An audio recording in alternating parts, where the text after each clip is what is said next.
So I'd like to welcome everyone to a very important community meeting. Homelessness is an issue that affects everyone. We're lucky to have the speaker, and John Eisen will introduce her, is critical. And hopefully she'll describe who is Judge Carter, what's he like, what's his personality, does he take any guff from the city and the county, or is he demand action? So that'll be discussed in the meeting. Bob will repeat this a little bit later, but there's no July meeting, and the August meeting is the third Wednesday of the month. And Bob will go over that later as other people join. Let's see. With that, let's see. Okay, so I need to participate in a city council hearing in South Bay. So at this point, I'm going to turn the meeting over to Bob Anderson. Thank you very much. Look forward to seeing everyone at the August meeting, third Wednesday. Thank you. Bob? Thanks an awful lot, Richard, and good luck in your meeting. And we'll see you in August, since we're dark in July. First, we'll have some introductions from our board. We're very happy that everyone signed in tonight. Richard said how important this topic is. But we have a few things to say and a few speakers ahead of time. And we're going to give them an opportunity to say a few words. Everybody's promised to be short, because I'm going to bring the hook out after a couple of minutes. So first, for our board members, Jules, do you want to start? Yes. Hi, I'm Jules Spear, Vice President of the Sherman Oaks Homeowners Association and Honorary Mayor of Sherman Oaks. And did you want to mention some restaurants, Jules? Yes, I do. Well, we have some restaurants that have opened, specifically Tashio, which is a Japanese restaurant that has replaced Cafe Bizu at that location. It's a brand new building from the ground up, beautiful and expensive. Also at the Fashion Square, there's a sushi place that opened up called Kura Sushi, and they have a revolving thing going around, so you can just pick the sushi right off of that. Apparently it's pretty popular. That's at Fashion Square. We have a new restaurant opening up where Baja Fresh used to be at Ventura Boulevard and Cedros. They're having their grand opening on Friday morning. It's going to be Dave's Hot Chicken, and apparently very, very successful chain. And we expect that that's going to be quite a good addition to the community. I will mention something else that's opening. It's not in Sherman Oaks, but I thought everybody would like to know about it because they're so popular. And that is Norm's in Studio City in Encino. Yeah. So Norm's was going to open, and of course they didn't open it because of the COVID. They're opening July 25th. And that's going to be very, very popular. And I'm sure people from Sherman Oaks eats there as well. So I thought I'd mention that. A lot of the restaurants that have opened are not open for lunch, just so you know. There are many, many restaurants, too expensive, and they don't get enough customers in there to justify the cost. A lot of them are dinner only. That's it for now. Thanks, Jules. John, do you want to introduce yourself? You're muted. Sorry. Hi, I'm John Eisen, and I'll be introducing the speaker shortly. Thanks. Maria? Maria Calban. I'm the chair of the Legislative Committee. And she'll be talking a little bit later on SB 9 and 10. Nancy? Hi, everybody. I'm Nancy Segoyan, board member and membership chair. Just wanted to welcome everybody. And if you're a guest and you've joined us, welcome. Just wanted to say a word about joining SOHA. And if you live in Sherman Oaks and are not a member, please join us. We do a lot of wonderful work. We advocate on behalf of our community, and we work on lots and lots of major issues, some of which you'll hear in a few minutes. So it's a small investment, but it pays big dividends because we are the only member-supported nonprofit community organization that is truly dedicated to preserving and protecting the quality of life for all residents here in Sherman Oaks. You can join by going online at our website, which is soha914.com, and click on Join Us. And if you have a question about membership or would like to be mailed an application or get further information, you can email me at joinsoha@gmail.com. Thank you so much. Thanks, Nancy. And please think about joining if you're not. We're a great organization. Jay. Well, I can't disagree with that comment, Bob. Yeah. Hi, I'm Jay Whitestar. I'm secretary of the organization. And in that role, I attended a meeting of the Hillside Federation yesterday, which is all the different homeowners associations who have an impact from the hillsides. And I want to say that Maria, who's going to talk later, got a lot of kudos from that organization, because everybody is very much frightened of SB 910 and several of the other bills.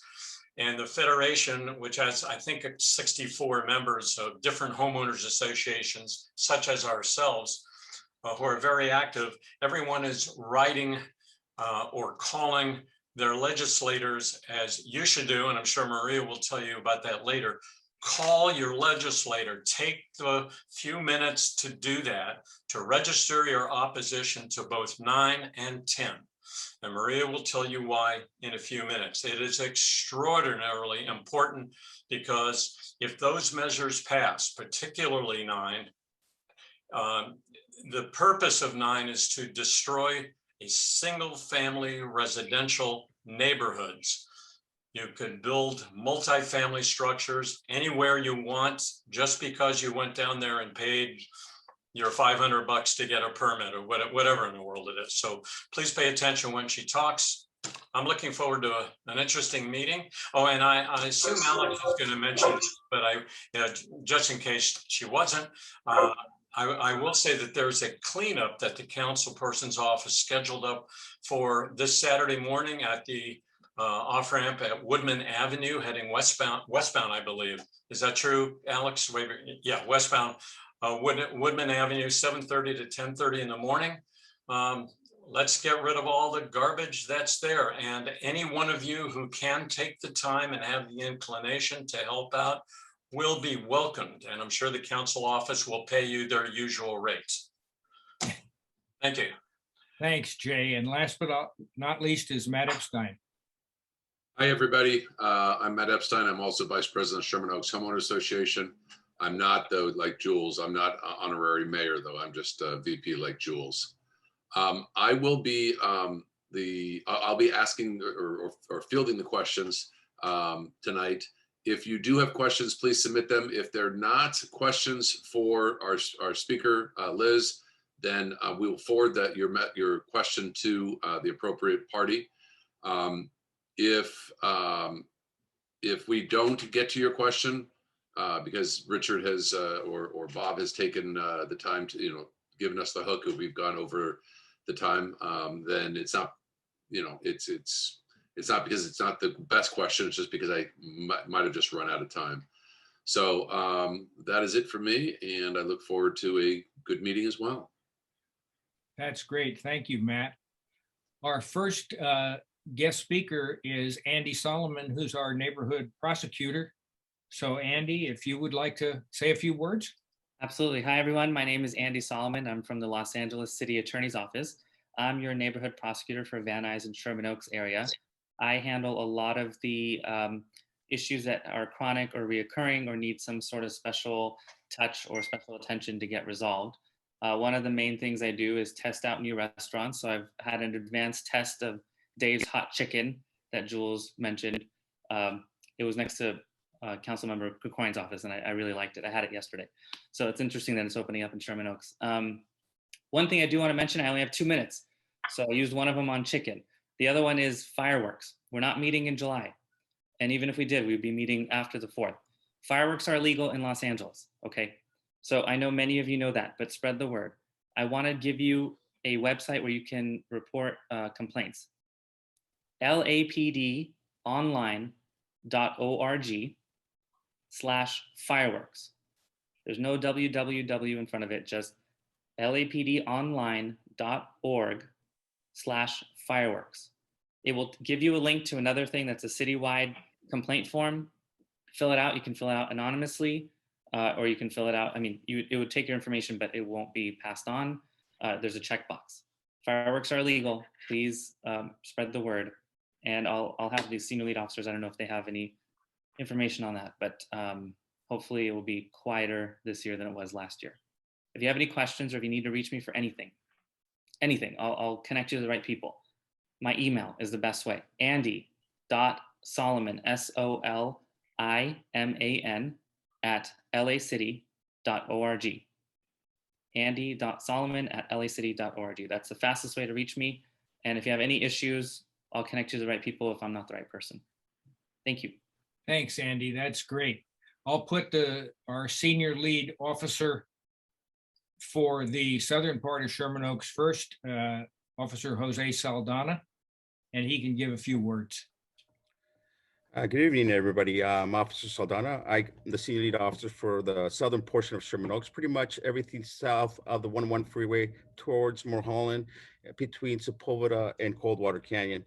As you guys know, it's been pretty hot the last couple of days. Just be mindful with your pets. Do not leave your pets inside your vehicle. We've had a few incidents in the last week of people leaving their pets, even or your children in the vehicle. So be mindful on that.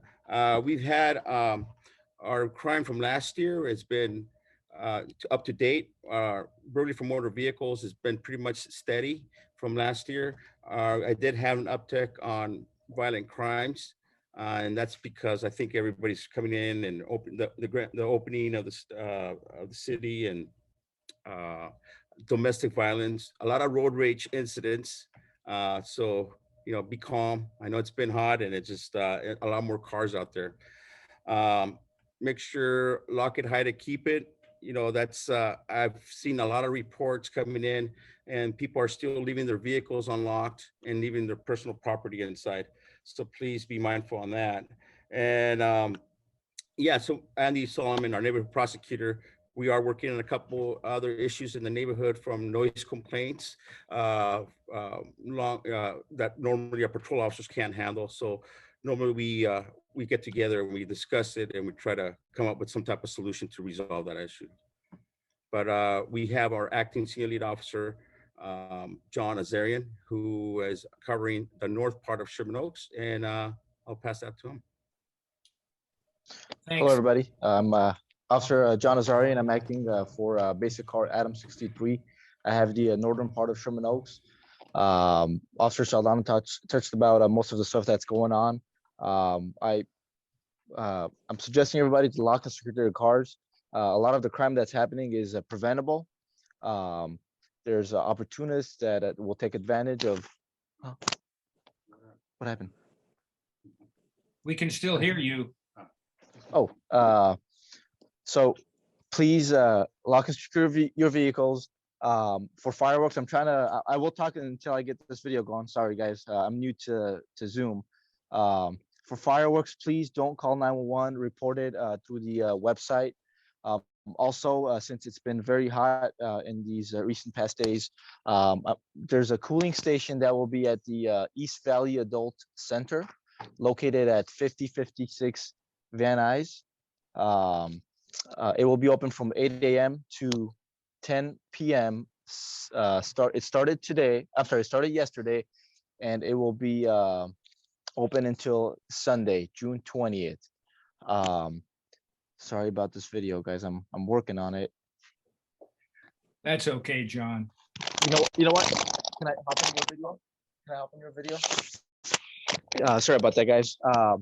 And also, yes, stock and secure vehicles. There's a lot of grand theft autos that are occurring, especially at the parking lots. Park in areas that are very well lit. Make sure there's cameras, and don't leave anything visible in the cars. Your car might be locked and secured. Even something as simple as a cell phone charger, you might think it's not valuable. People will break your window for any little item of value. That's all I got, guys. I'm still working on this video. We're good. Thanks, John. Next, we're going to have Ryan Ahari. He's with the local Assemblyman Nazarian's office. Thanks, Bob. Hi, everyone. Hope you're all well. Hope everyone's happy and safe. My name is Brian. I am the Sherman Oaks Field Representative for Assemblymember Nazarian. I'm here tonight to give a report on behalf of the office. Yesterday, the Assembly member was overjoyed and very thrilled to be with the governor at our wonderful Universal Studios in our beautiful 46th Assembly District as the governor and the Assembly member reopened the state. So that was very exciting. We're very happy to have worked with Universal Studios over the past months to safely bring this about. And we're also very happy that 96% of Universal's workers have actually returned to work. So we're very happy to see that and see things moving in the right direction. 10 bills that the Assembly member has introduced, even in a legislative session where we were very limited on the number of bills we could introduce. 10 of them have cleared the Assembly that were introduced by the Assembly member, and they are now being referred to different committees in the Senate. So we're tracking all of our bills that are going through. One of those bills, which is our Slow Streets bill, which will institutionalize and make permanent Governor Newsom's executive order on slow streets. And Council Member Krikorian introduced a motion at the city level in support of this, and the motion was passed, I think, just a couple of weeks ago. So we're working on our legislative portfolio, moving through the Senate. And then finally, just wanted to let everyone know our office is still working on thousands of casework coming through the pipeline. If you or anyone, neighbor, friend, family member, coworker, whoever it might be in Sherman Oaks, if anyone needs help with the DMV, with the Franchise Tax Board, with Caltrans, graffiti, trash removal, with unemployment, if there are folks who are supposed to receive their unemployment, but they're not getting it for whatever reason, I will leave my contact information in the chat. That way everyone can reach out to me. I will leave our office phone number as well as my email address. You can always feel free to reach out to me. And that's from our office. So thank you everyone for letting me give a report. Thanks a lot for getting all that in. That was quick and met your time limit. Thanks. Maria?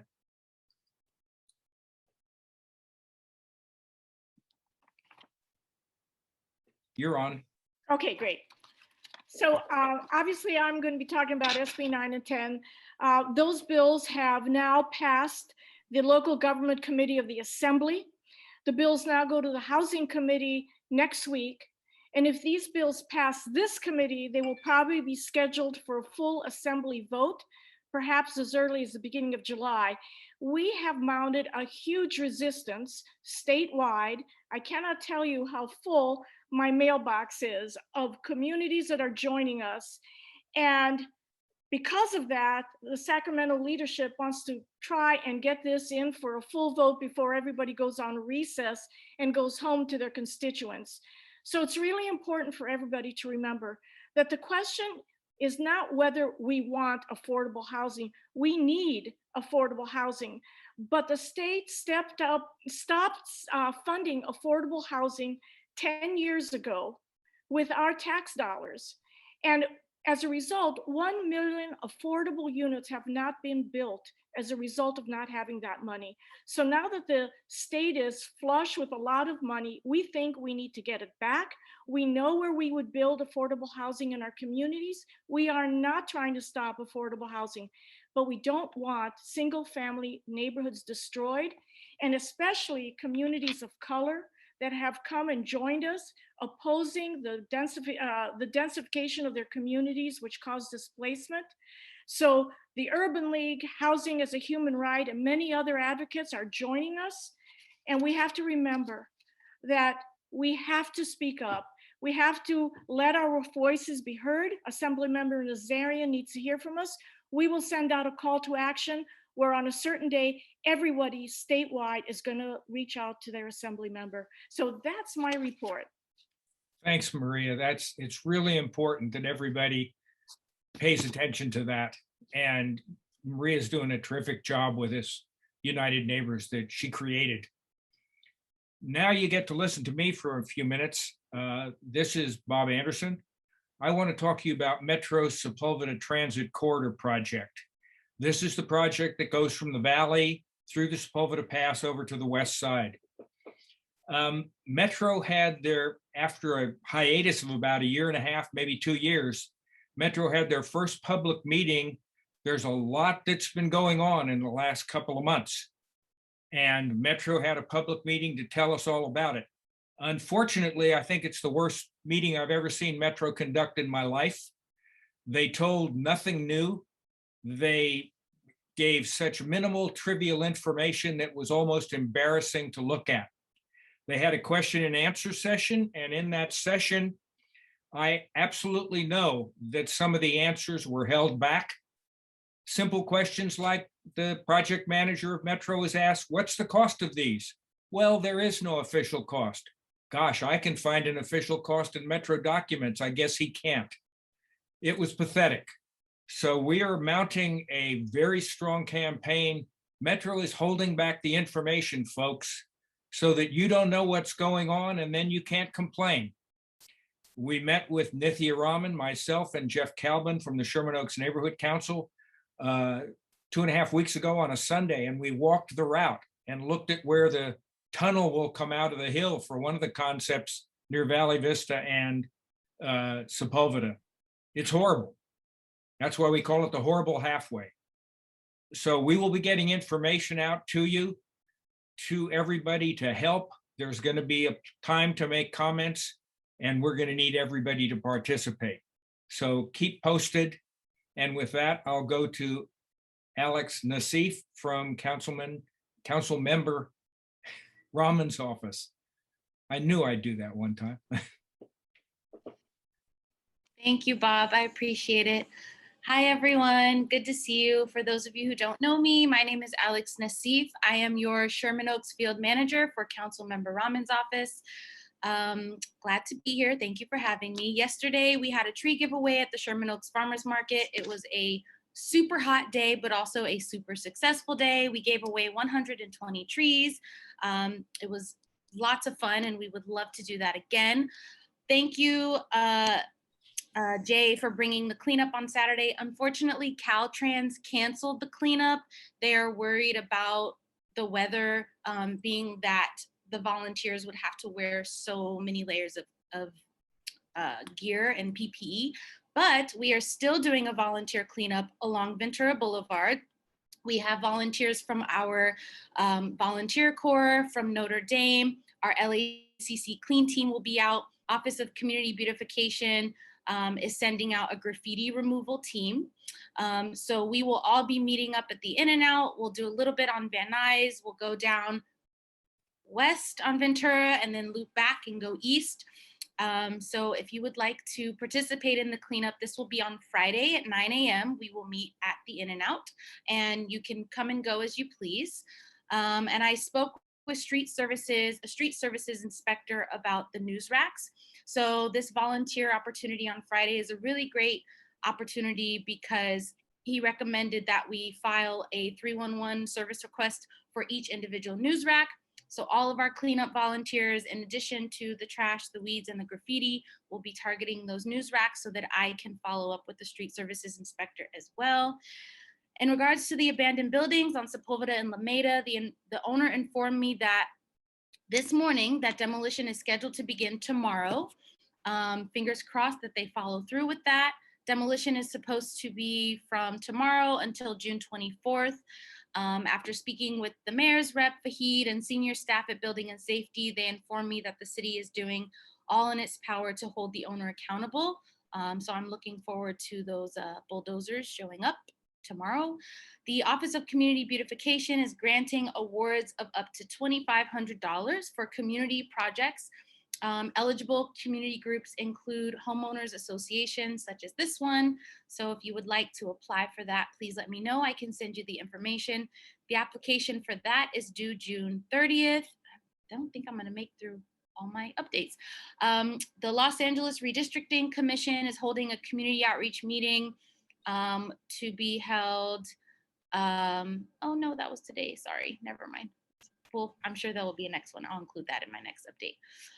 Someone asked about speed humps. So with the arrival of the new fiscal year on July 1st, LADOT will be reopening their speed hump application.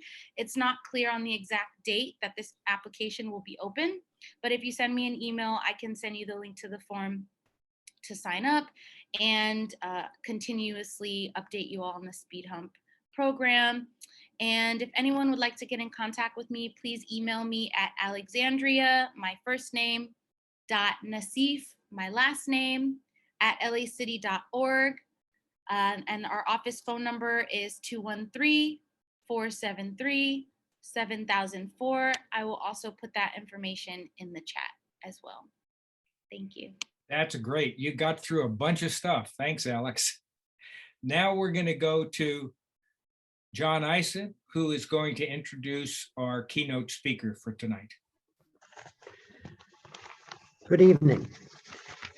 I think there's consensus throughout the city of Los Angeles and the country that homelessness, the problem with homelessness is getting worse, not better. That there's inadequate progress. Things are not going in the right direction. I don't think that the plaintiffs in the lawsuit that our speaker is representing believe things are moving quickly enough. I don't believe the public believes that things are moving fast enough. And I don't believe the judge handling the case believes things are moving fast enough. So the speaker tonight is at the epicenter of this lawsuit, is the lead attorney in this lawsuit. And she's going to describe to all of us what is occurring. And I'd like her to also address a few other things. First of all, I understand she has a connection to Sherman Oaks, so I'd like her to mention that connection. I understand she had a connection to the Los Angeles City Attorney's Office, and I'd like her to mention that connection and how did she end up suing the city of Los Angeles as a former attorney with the city attorney's office.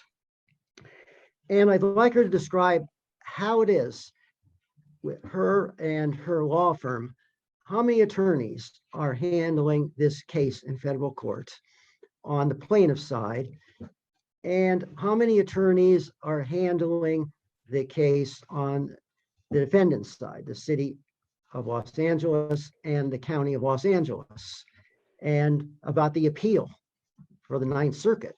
Who's handling it? How many attorneys are involved on both sides? So thank you so much, Elizabeth, for coming tonight and informing us as to the status. And finally, is this lawsuit going to make a difference? Is it going to move this process forward? The city and the county, are they going to move quicker? Or is this a pipe dream? Nothing is really going to change. And Elizabeth, the floor is yours. Thank you, John. I appreciate that. And thanks for inviting me to be here to talk to you guys today. I'll try to address all the questions that you raised. And I think what I'll do is I'll just start giving you a little bit of background about myself, and then maybe get into the Alliance and sort of where it came from, where the case is right now, and what we can expect from the future. So yeah, when I first got married, I lived in Sherman Oaks with my husband, and we were there for, I think, 3 or 4 years before we abandoned ship and bought a condo in Studio City, right down the street. We were there for a couple of years, and we had kids. And frankly, one of the reasons that we ended up leaving the area is we were, my twins, who are now 6, they were 9 months old, and we couldn't take them to the park. We had to walk past a 7-Eleven that was too dangerous for them. And we couldn't take them to the park. We kept finding needles in the sandboxes, and people were yelling at my children when we were in the parks, and it became a dangerous situation. At the same time, I was actually working at the LA City Attorney's Office. So I started there right after law school, actually, about 15 years ago. I was a prosecutor for 3 years. And I was focusing a lot on domestic violence, sex crimes, but I also had an opportunity to do a lot of homeless related cases. I volunteered quite frequently at homeless court, which was actually a really wonderful opportunity. I think they still have it, where you have folks that maybe they have 15 tickets from, sleeping on the sidewalk, or from possession of a shopping cart, or urination in public, whatever those citations are. And they finally get to a point where they're like, I don't want to do this anymore. I want help. And so we would hold this court once a month, and they would come in, and we'd say, hey, listen, we'll take all of your tickets. We'll delete all of your tickets. We'll cancel all of your warrants. And let's talk about what kind of program we can get you into. And we would get hugs and tears, and it was a really wonderful program. So I did that about once a month for 2 years. I also, at the same time, was working at several interim housing locations, serving dinner with my local church. So I became really familiar with the homelessness issues through that, as well as through my work as a prosecutor. After that, I moved into the LA City's police litigation division. So I represented LAPD and LAPD officers for about a decade in civil suits. And that's where I really became pretty frustrated, frankly, with the city of Los Angeles's response to the homelessness crisis, because it was very reactive. And I saw how LA firsthand was handcuffing itself through settlements, as well as being handcuffed by courts, by district courts, by the Ninth Circuit, sometimes even the Supreme Court.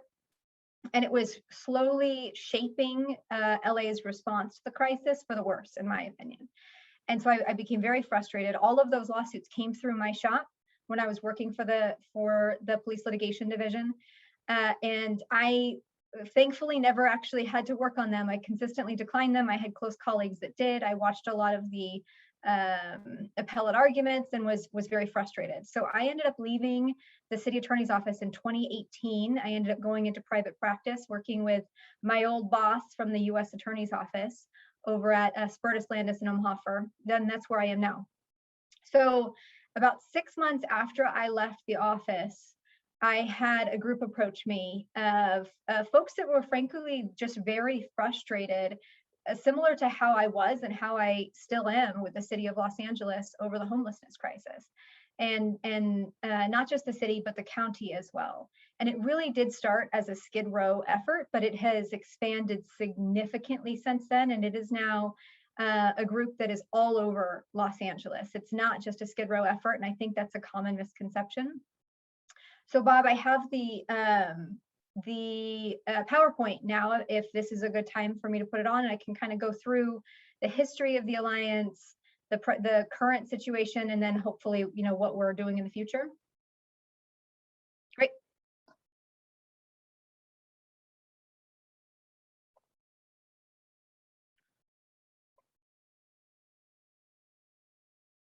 All right.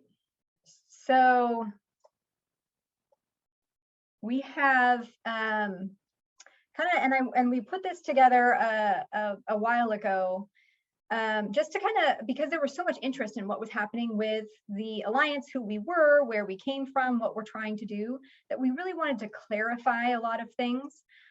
because it did start as a Skid Row effort, but it has now expanded. And I think shortly, and we'll talk about this in a second, we're going to be really starting to approach these community groups like Sherman Oaks and asking for support and asking for people to weigh in and really fight for what we believe is the heart and the soul of the city of Los Angeles. So this really started, as I said, as a group of folks in Skid Row. It was not, you know, rich landlord developers, as LA Times has painted us. It was a group of mom and pop shops, residents, nonprofits, a couple service providers that were very frustrated with what we were seeing. Some of you may have heard of the Mitchell settlement, which really was where the city of Los Angeles settled a case agreeing to unlimited property accumulation in Skid Row. And essentially what happened in closed session is the city attorney told them, hey, listen, let's just settle this in Skid Row, and then you guys, we can sort of enforce the property restrictions in the rest of the city. And folks downtown were livid and said, you can't just sell out one area, and what happens downtown, there goes the rest of the city.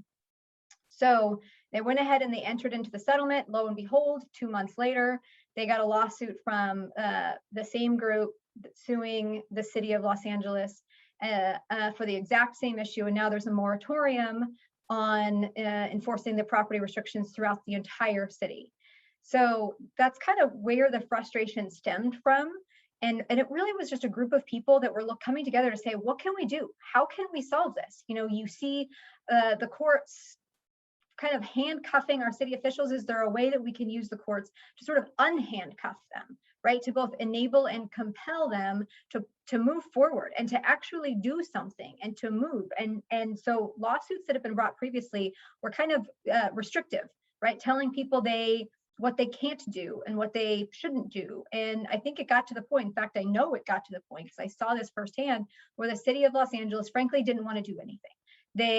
Anything they did, they were going to get sued. And it had this huge chilling effect.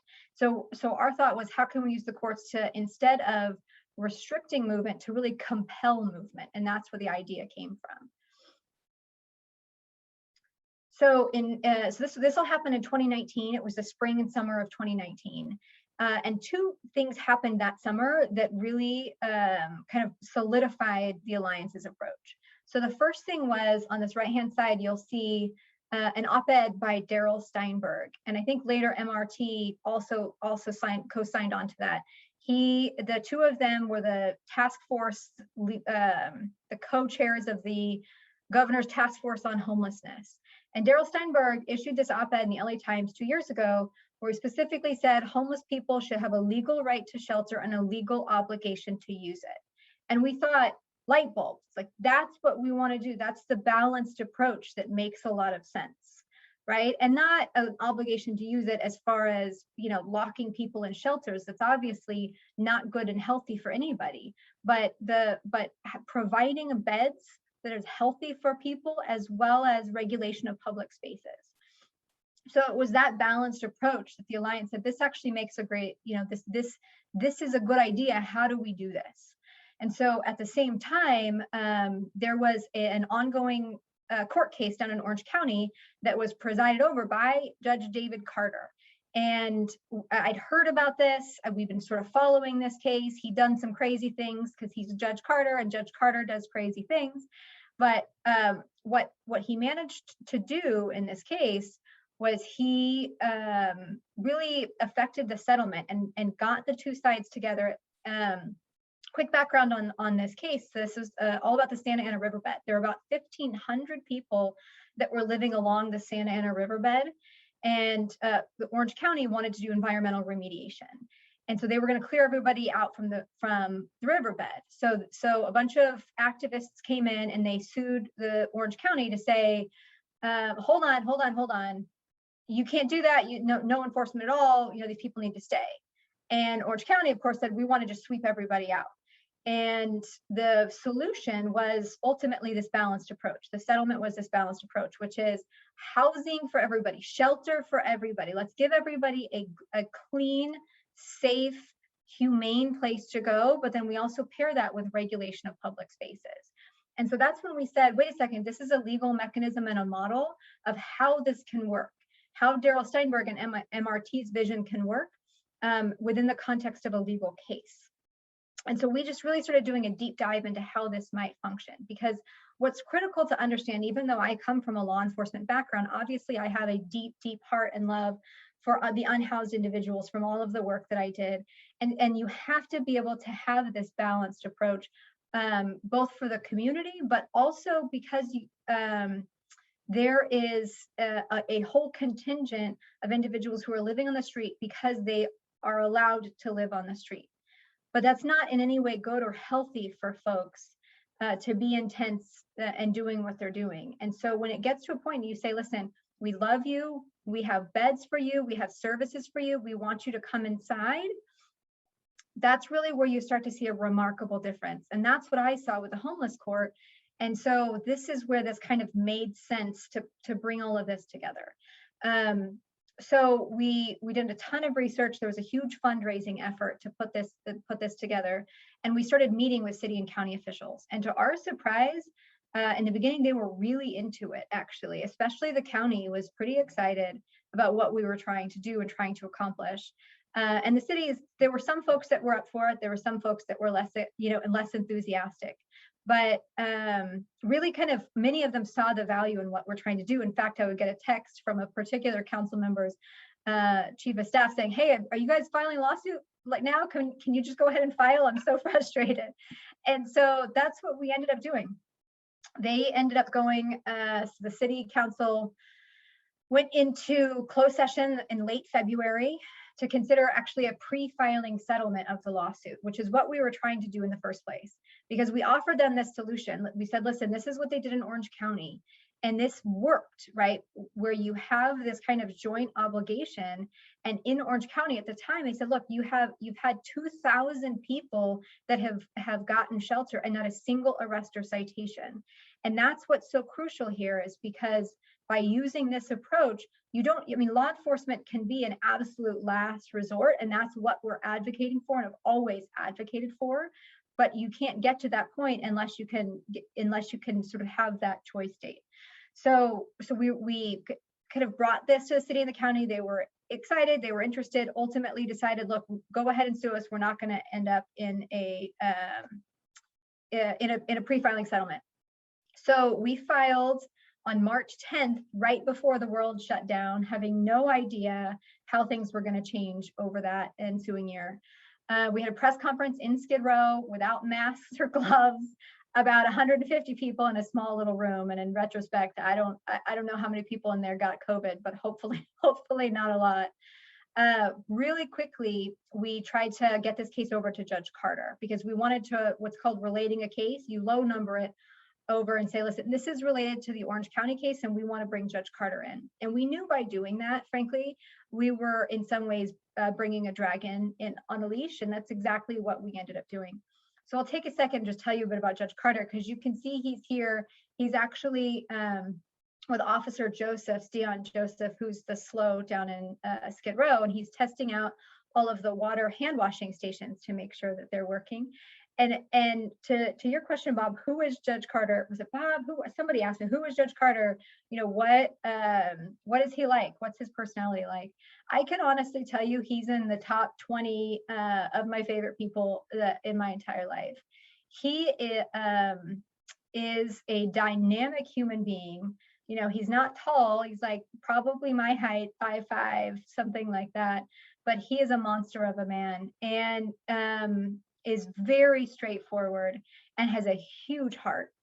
And I'll tell you about that in a second when I get to kind of how things shifted in January of this year. But he has been through this process. Throughout 2020, he's been walking streets. He's been talking to business folks. He's been talking to residents. He's been in encampments, shaking people's hand. At one point, I wanted to put him in like a hamster bubble to keep him safe because he was out in the public so much. But he really desperately cares, and he really knows that the Carter method, for lack of a better phrase, can solve this. And that's really what we've been advocating for in Los Angeles. And I'll tell you what that method is here in a second.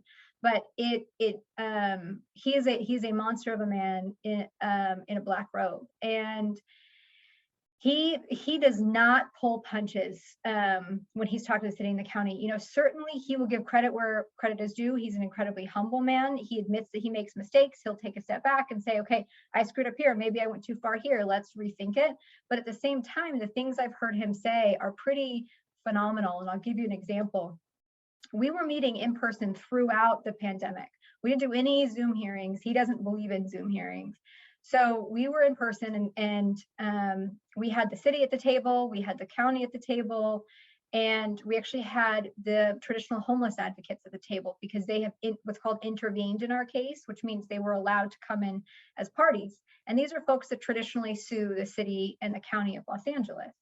And kind of their whole perspective, because I sort of thought that maybe naively they would be with us, that we would all be on the same side. Like, listen, I'm arguing for beds. I want a bed for every single homeless individual here in Los Angeles. I want to keep people safe. And so I kind of thought we could partner up, but I was quickly mistaken because they hate me. They hate the Alliance. They hate what the Alliance is trying to do.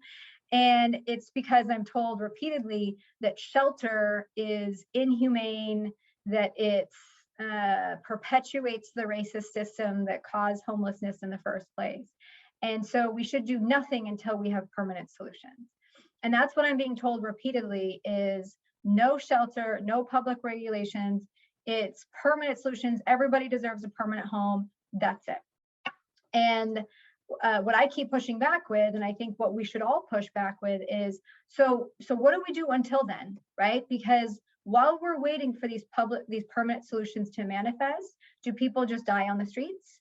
Do they just take over, public parks and take over beaches? Or what do we do? What do we do until then? How do we save people's lives until these permanent solutions manifest?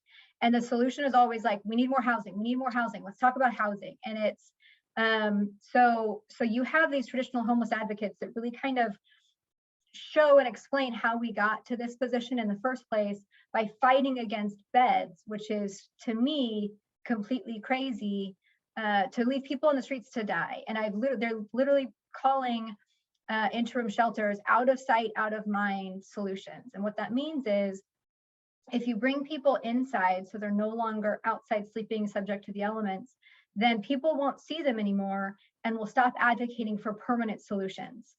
And so we should just, I guess, leave them on the streets so that people will see them and advocate for permanent solutions. And what we have said consistently is that's not the solution. The solution is bring them inside where people are safe and where it is healthy. And then you can continue to advocate for permanent solutions, but you don't use somebody's health and life and death as a means by which to advocate. So it's been a pretty incredibly frustrating process working with these folks.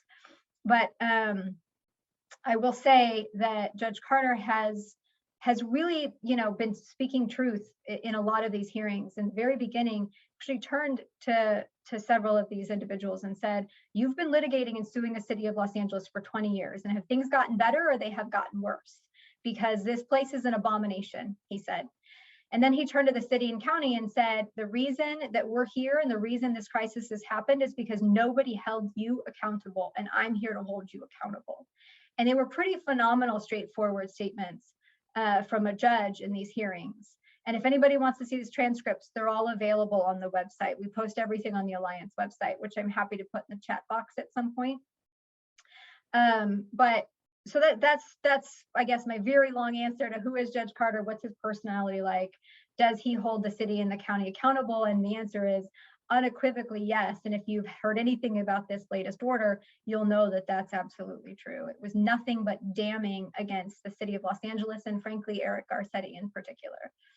So going back to the summer, pretty quickly after that first conference on March 19th in Skid Row, the March 19th hearing that we had, which was at the federal courthouse. It was the last federal courthouse hearing we had in 2020, where you had just everybody that you can imagine. Every elected official was there. We had mayors there. The judge had just talked to the governor. I mean, it was this big kumbaya moment where everybody pledged to do better. They pledged their allegiance to Judge Carter. We're all in this together. We're going to get together. We're going to settle this case. We're going to come up with comprehensive solutions.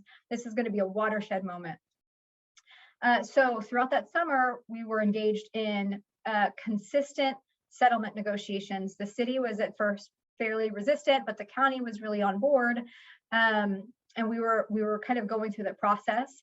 There was also an interim injunction to provide about 7,000 beds and humanely relocate folks away from freeways, commonly known as the freeway injunction. I can talk about that in a bit if you'd like.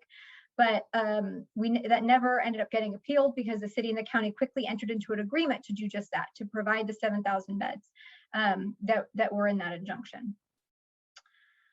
So fall and winter of 2020, you had that freeway agreement, but really the narrative started to change in that fall. The county brought in a new lawyer that suddenly was much less cooperative, much less interested in settlement.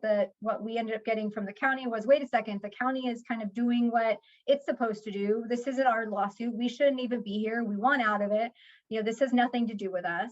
And at the same time, the city started to say, listen, we really need to engage in solutions. We need to have a comprehensive direction here. And so it really kind of changed directions, I think, at that point. My sense is it was sort of towards, I don't know, we've probably been 6 months into COVID, and I think people were getting frustrated, and sort of the city and the county were at that point just no longer collaborating.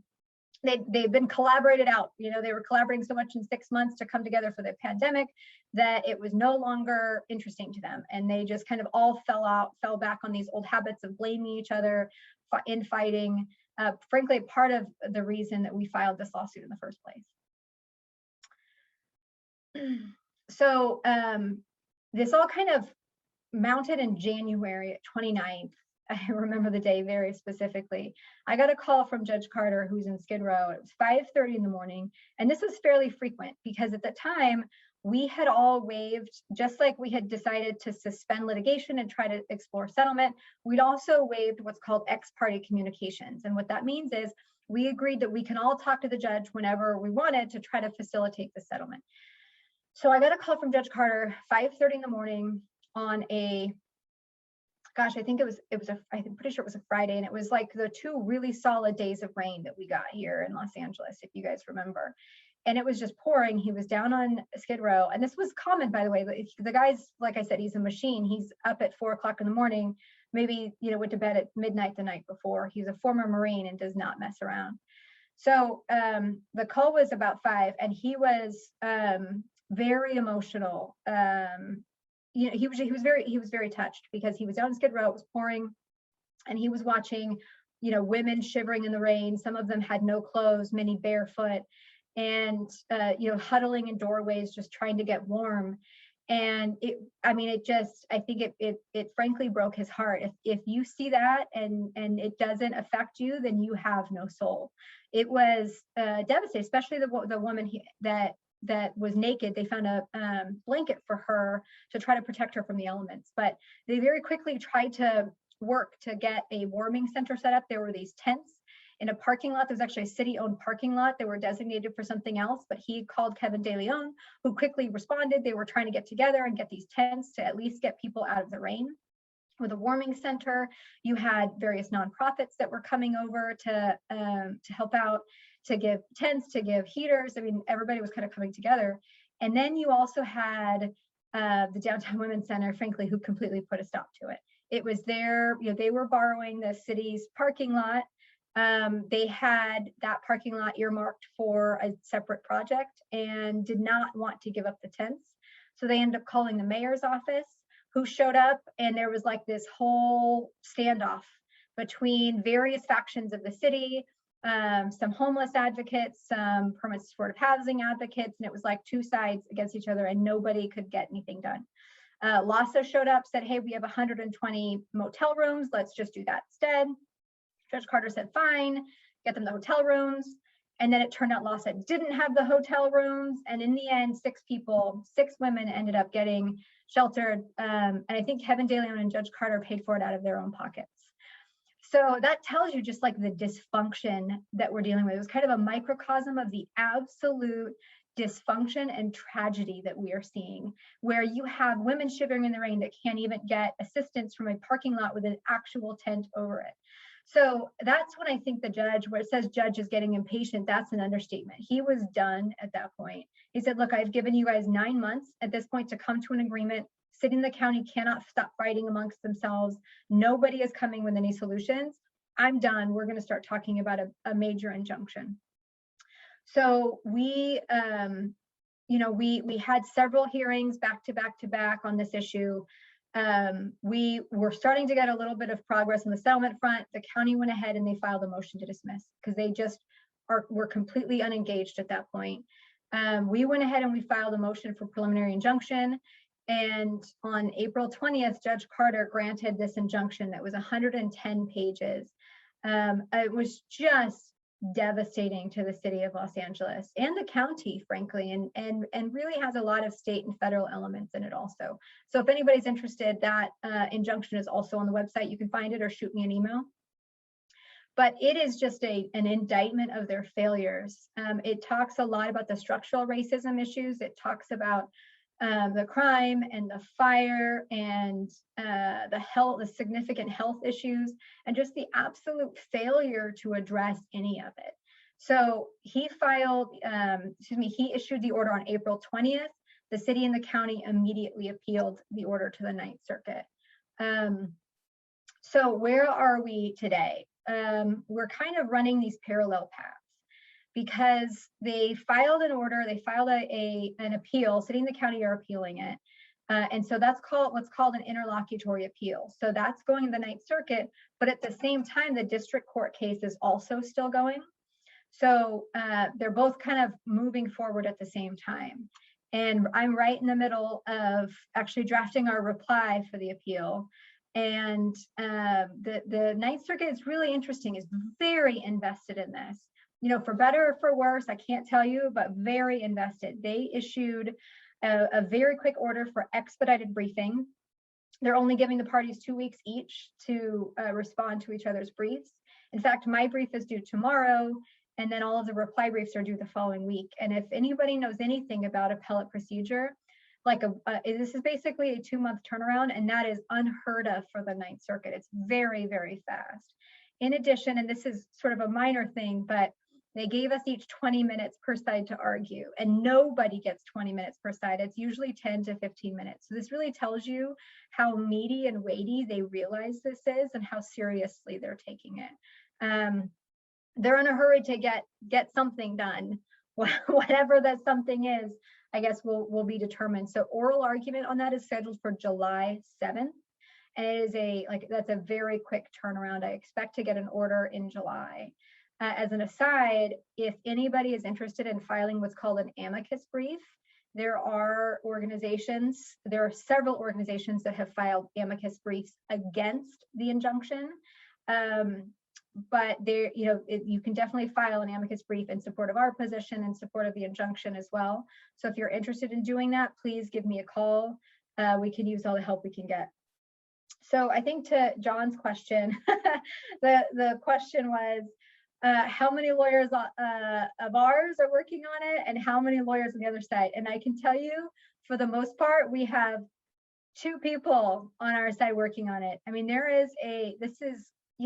somehow the LA Times has gotten a hold of this and has dubbed us like the rich developer landlord efforts.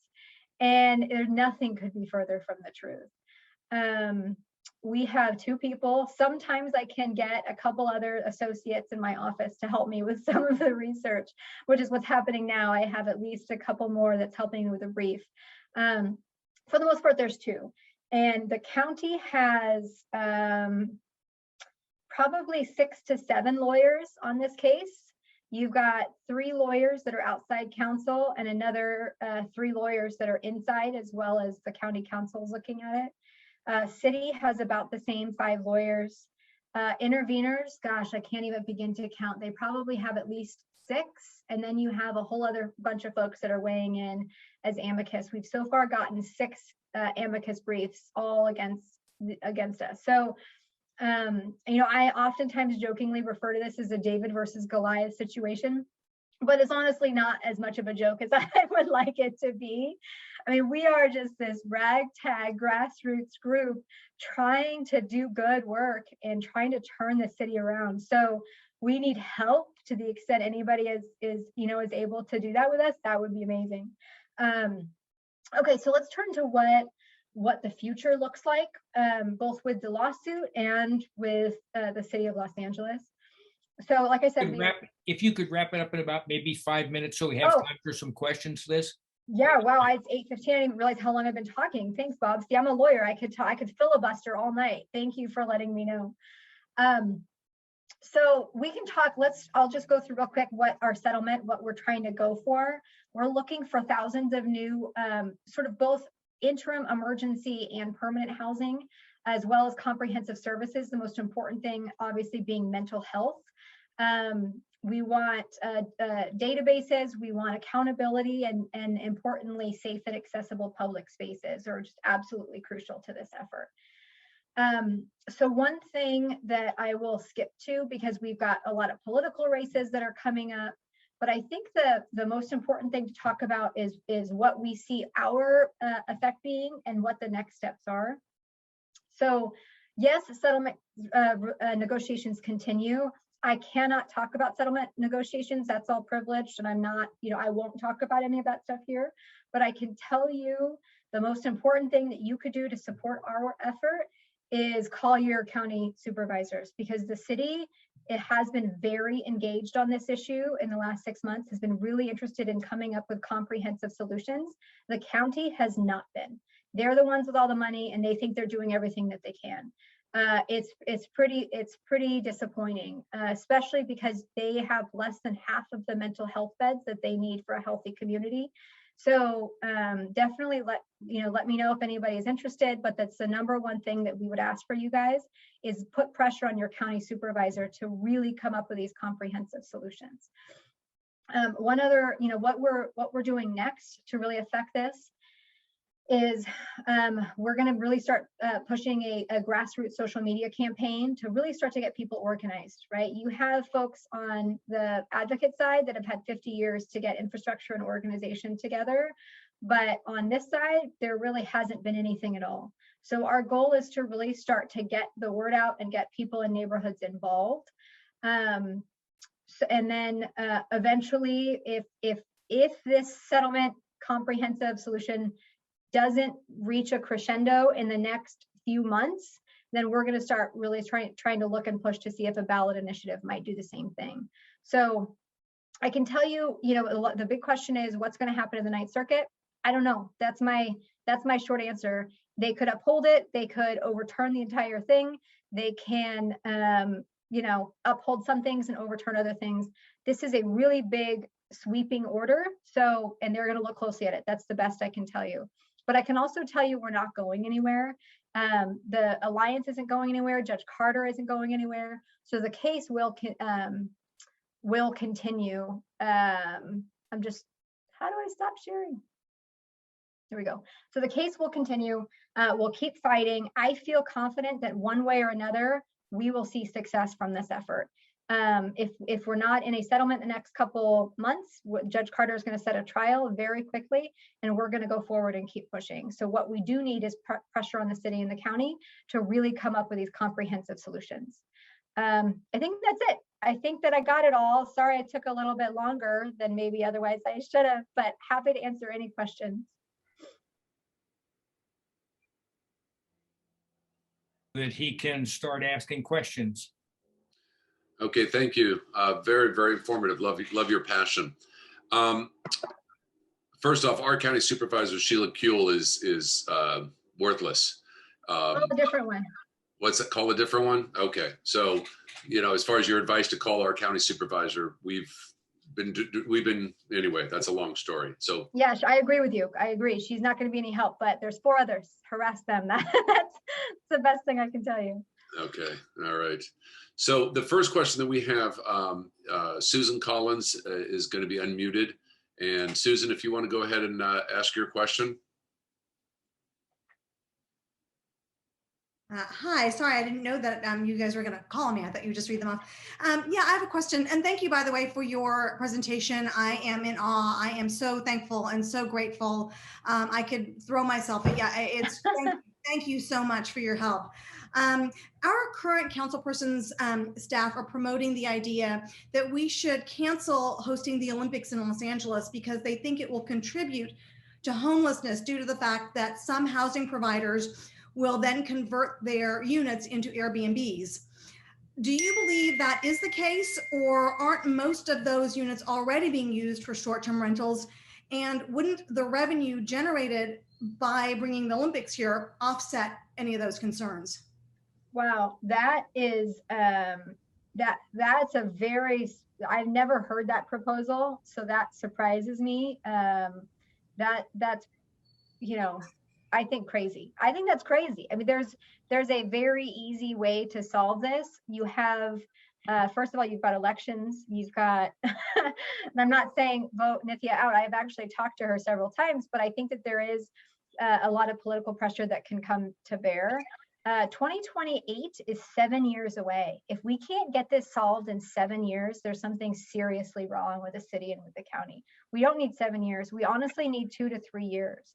And so the idea that it will somehow push out individuals who were otherwise living there, I don't think that makes a whole lot of sense. I think there are alternative solutions to solve this rather than canceling the Olympics. I've never heard that before.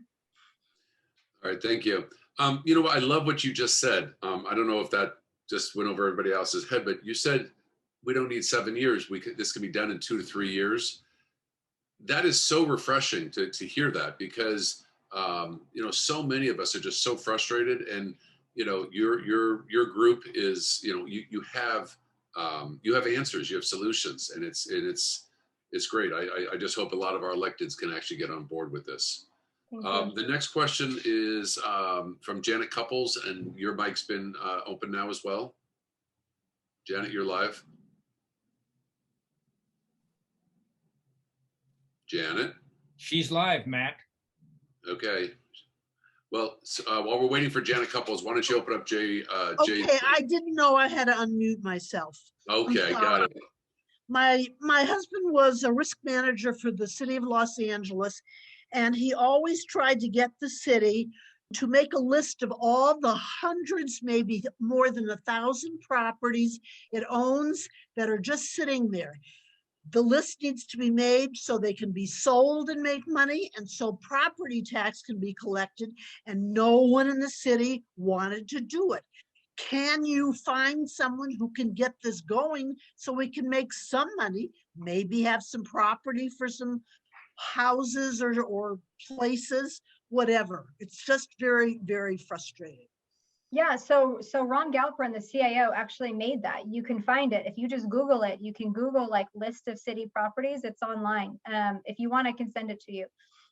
So you actually see they have a list of about 14,000 government-owned properties within the city of Los Angeles. That's not just the city, that's also federal property, that's state property, that's LAUSD property, but it's all property that's owned by the city of Los Angeles. And so that's really crucial in identifying underused and unused properties. And so what we're advocating for, what the judge is advocating for, and what the city is in many ways trying to do, although in my opinion less effectively, is identify those government-owned properties to be used for interim homeless shelters. Okay, thank you. Before we get on to Jay's question, you know, you talked about the county being held accountable and the city being held accountable. You know, one thing that that has always frustrated me, a good percentage of the folks that are homeless are veterans. And a lot of those veterans were dishonorably discharged. And when you're dishonorably discharged, you lose all of your services, including the VA services. And we have this beautiful facility in Westwood. We have another beautiful facility in the North San Fernando Valley for the veterans that were honorably discharged. And the fact of actually the Westwood facility was actually deeded by the family that owned that property, deeded to the state or deeded to the VA, with the understanding that it was the purpose of that was for homeless veterans. And they have dumped the homeless folks, the homeless veterans, on our streets, not in their facilities, outside their fences. So is your group doing anything as far as to put some spotlight on the federal government and to let them the Veterans Administration as far as be a little bit accountable for the homeless? Yeah, I'll tell you, if we had unlimited resources, we would have sued the states and the feds as well. Unfortunately, there's two of us, right? And so we're kind of trying to bite off what we can chew at the time. But, you know, thankfully, Judge Carter is a federal judge with federal contacts. And so he has actually been in contact with the folks at the VA. So for example, you know, they opened up the first sanctioned encampments there over the VA property in Westwood, and that Judge Carter was there when that happened. So I know that there is a lot of talk. There's a lot of conversations about what can be done with the federal government, but we've got to move one step at a time. I do think that with our current administration, I think that we're going to have a lot of help in that regard. At least that's what I'm hearing in my conversations with HUD and others. But you're right, it's a problem. Can we start a GoFundMe for your organization and to get more lawyers on it?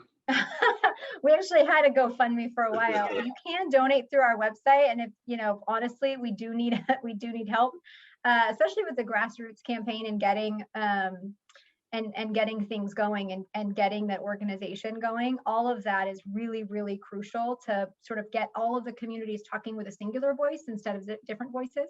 So I'm totally in for that. Let me know afterwards and we can talk about it. All right, great. Jay Weitzer, you're unmuted. Hi, Elizabeth, I want to compliment you on your presentation. Say I'm exhausted after listening to it. I don't want to see you in court, okay? Personally, I'd like you to straighten out something for me before I ask my real question, because I'm not 100% sure about what the goal is of the Alliance vis-a-vis temporary housing and permanent housing. Yeah, sure. Can you kind of fill us in a nutshell as to where you're going? Because when you started, you did say a lot about temporary housing is really the answer. Why should we build apartments for these people? But then at the end, you're talking about building both. So I'm not quite sure where you stand. Yeah, I don't think I ever said we shouldn't build apartments for these people. That I definitely wouldn't go that far. But what I was saying is we have to focus on the interim solutions immediately, right? You can get people off of the streets immediately. That can be done in the next year easily. So it makes no sense to focus only on permanent solutions when more and more people are going to die in the meantime, and more people are going to get worse while we're waiting for those permanent solutions, such that somebody is going to need to be supported for the rest of their lives, when if we had gotten them inside in the beginning, they would not have sort of decomposed to that extent. But our point has always been immediate emergency and interim shelter, but we also have to work on the permanent solutions at the same time. This is not an either or proposition. This is an and we need to do both. So the emergency, the death that needs to stop the sickness, that is going to be the interim and the emergency, but we need the permanent solutions as well. And I will never say that we don't. Okay, that's great. And personally, I think that's a wonderful answer and terrific goal. So leading me to really the question that Matt called on me to ask. There are homeless people and there are homeless people. There's the guy that chose to, there's a guy that's working at In-N-Out Burger that chose to have a family of 6 kids. He's homeless because he's making $15 an hour, or if he's lucky, $20 an hour. He'll never be able to afford his home. There are people that move here from other states. They're with no plan. They become homeless because they don't have the education. They don't have any training. They don't have anything. They just become homeless because they drift there. There are people who choose to become addicts. They become homeless because they're addicts. My question being, and I'd like your opinion on this because you're so close to it. Should I, because I have to pay hundreds of dollars every year, or maybe it's thousands, I don't know. Should I have to support all these people who aren't homeless because something tragic happened to them? They're not homeless because they got fired from a good job and just temporarily can't find it. But the people who fall into the category of choice, and their choices were bad, but they were their choices. Is it my obligation as a taxpayer to support these people with apartment houses, with food, food stamps and all the other stuff that they would be eligible for? Because at some point, Well, I'm 100% behind the temporary housing. Everybody should have temporary housing. But when it comes to permanent housing, what about the people who have made bad choices in life? Is it up to us as taxpayers to spend thousands of dollars or hundreds of dollars to support them? Well, Jay, you and I should go get a beer sometime and fight this one out. Because I don't know that we can do that in the time that we have for to answer this question, but I will answer it as quickly as I can. And so what we see is that homeless tends to you break up into three different categories. Essentially, you have individuals who became homeless oftentimes because of drug habits. You have folks that had significant mental health or physical handicaps.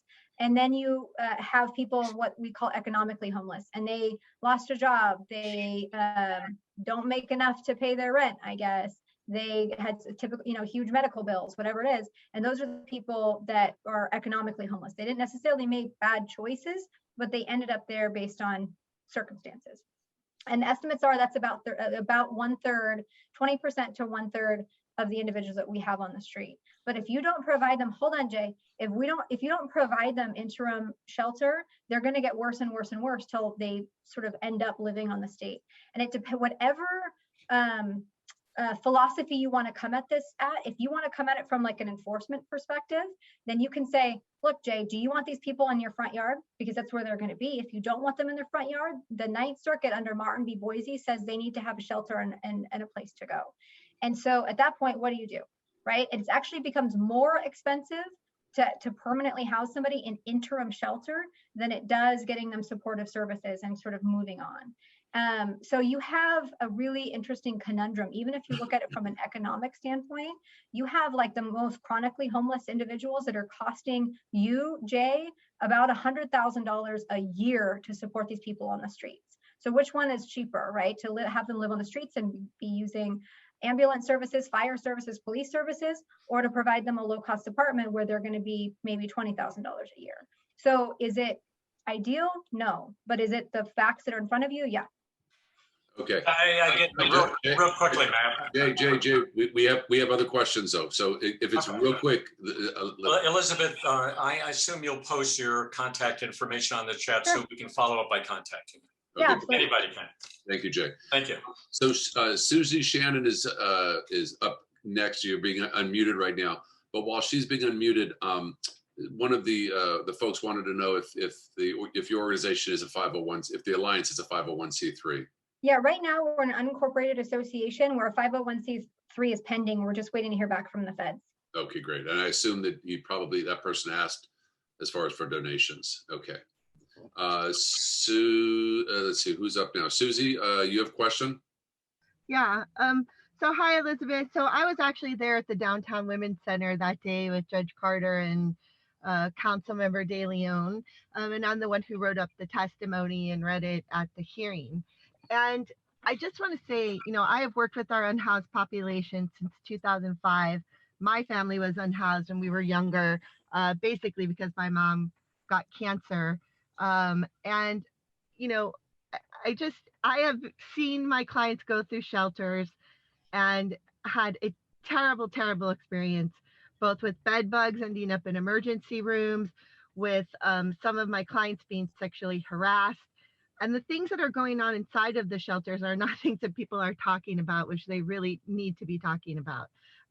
But I really feel, do you think that, building with prefab modular housing, like with the Vignes property that got up within, a few months at a little over $200,000 a unit, or master leasing our vacant units, or doing adaptive reuse might be sort of a middle ground between what you're talking about with the shelter system and what folks are talking about with longer term building for permanent supportive housing, because that seems to me like the way that the city should be moving right now, which is quickly building permanent.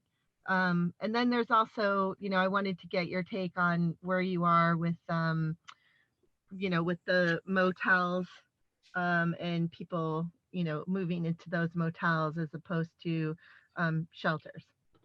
Yeah, thank you, Susie. I was at that hearing, and thank you for your incredibly powerful testimony on that. I really appreciated that. It was so frustrating for me to hear, both the day of and at the hearing. So certainly the safety and the sanitary situations that we see at the shelters are an issue, and I think it needs to be, you need to have safe, clean, accessible shelters. There's no doubt about that.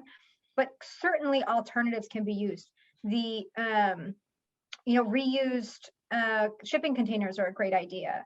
The pallet shelters are a great idea. Shared housing, collaborative housing. I'm a huge fan of collaborative housing. Reusing motels, hotels, apartment buildings, 100%. I'm not suggesting they need to be congregate shelters in any capacity. I'm saying it needs to be done tomorrow, whatever it is. It's not 3 years from now, not 5 years from now, but tomorrow.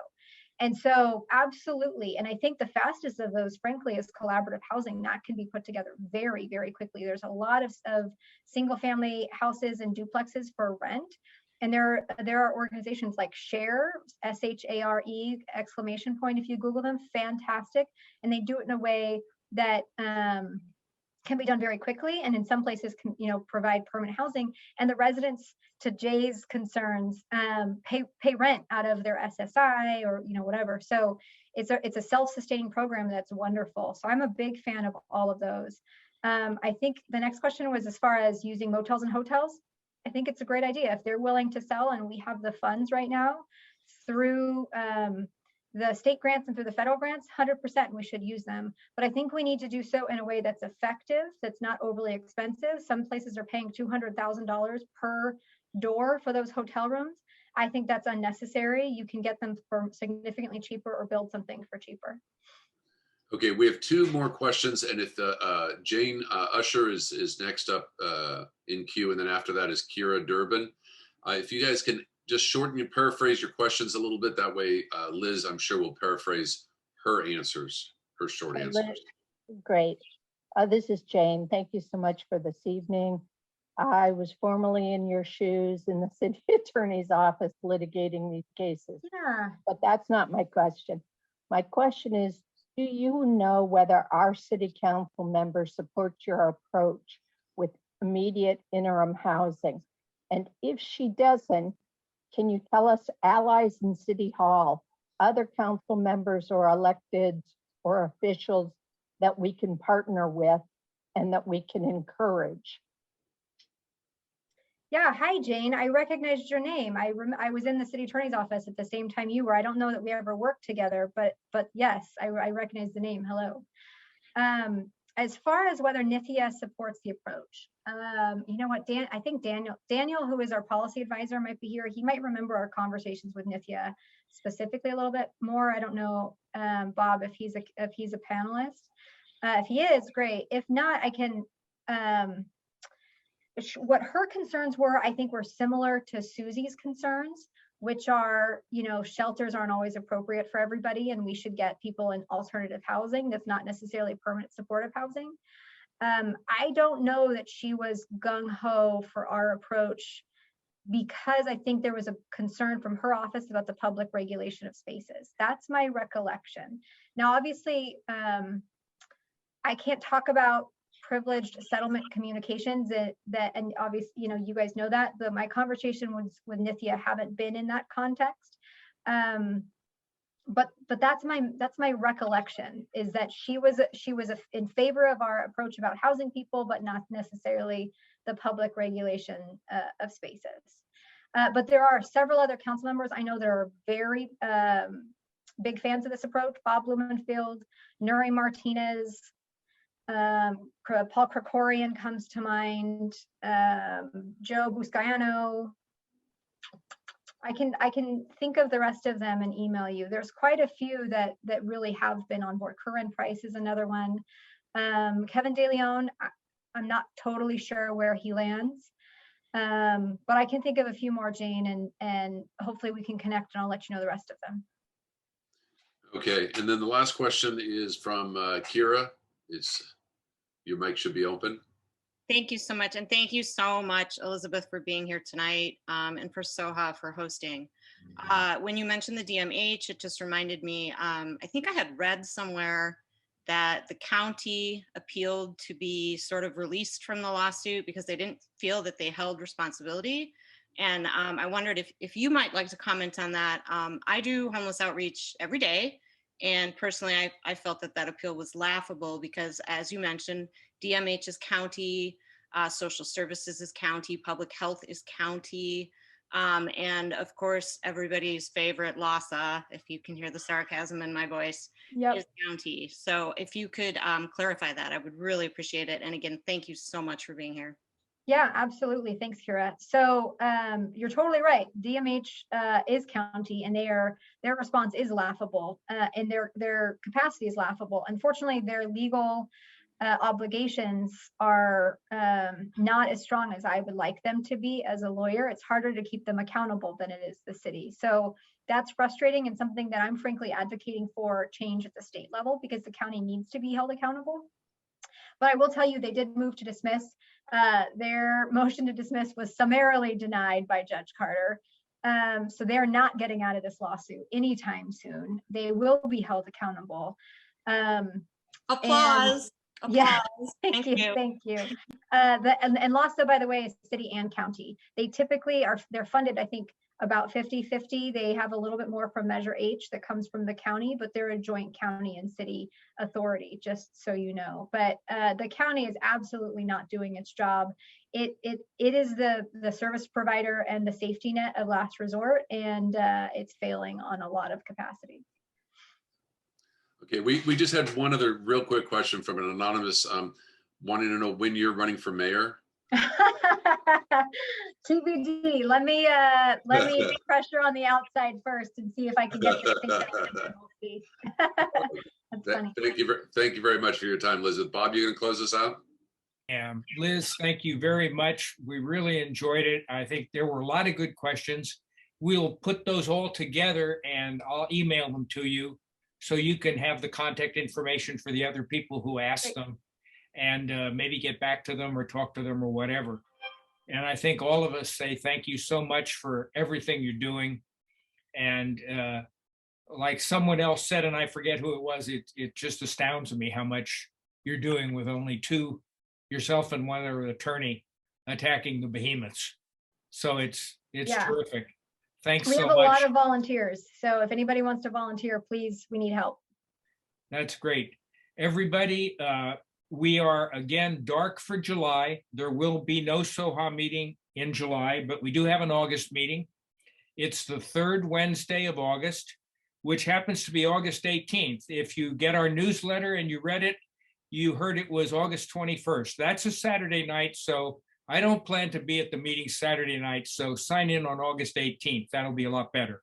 And we'll be here ready for you. Have a wonderful July and a good beginning of the summer, and we'll hope it's not too hot. And thank you so much for attending. Thank you.